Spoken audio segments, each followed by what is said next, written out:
আসসালামু আলাইকুম। আমার দরদি ভাইয়েরা বা আপুরা কেমন আছেন? সবাই বলে একটু কথা বলি আপু, আপনারা শুনেন, ভাইয়ারা সবাই শুনেন। সবাই বলে কি, টিকটক করো, ফেসবুক করো, তোমার নামাজ রোজা কিছু কাম হইতো না। তো মনটার ভিতরে একটু অশান্তি, ফেসবুক টিকটক কি সাইডা দিমু না কি বুঝতে পারি না। এতটুকু কইরা সাইডা দিমু।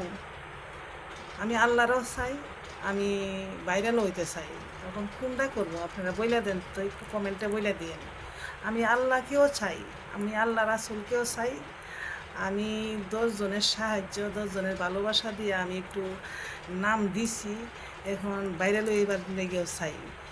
ঘরে বসে বসে একটু ইনকাম যদি করতে পারি, চলতে পারি, সমস্যা কি, তাই না? আমার স্বামী নাই, স্বামী মারা গেছে। ঘরে বসে বসে একটু ভালো মন্দ দেখামু, রান্না টান্নার ভিডিও করবো বা কথাবার্তা বলবো। এই ভিডিওটা যদি আল্লাহ ফেসবুক কোম্পানি যদি আমার পছন্দ করে যদি আমার একটু সফলতা দেয়, আর আপনারা ভালোবাসা তো, তাহলে কেন আল্লাহ ক্ষমা করবে না? কেন মানুষ বলে যে ক্ষমা করবে না, ক্ষমা করবে না? ক্ষমা চাওয়ার মতো চাইতে পারলে কি ক্ষমা করবে না? বলে না পুরা ভাইয়ারা।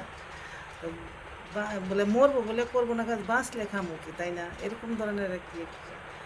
তো সবাই বলবেন, একটু কমেন্টে বলবেন আমি কি ভুল বলছি, না সিদ্ধান্তটা কি ভুল সিদ্ধান্ত নিতেছি, না কি আমি আসলে চিন্তার মাঝে আছি।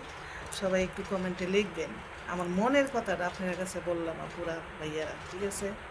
আসসালামু আলাইকুম।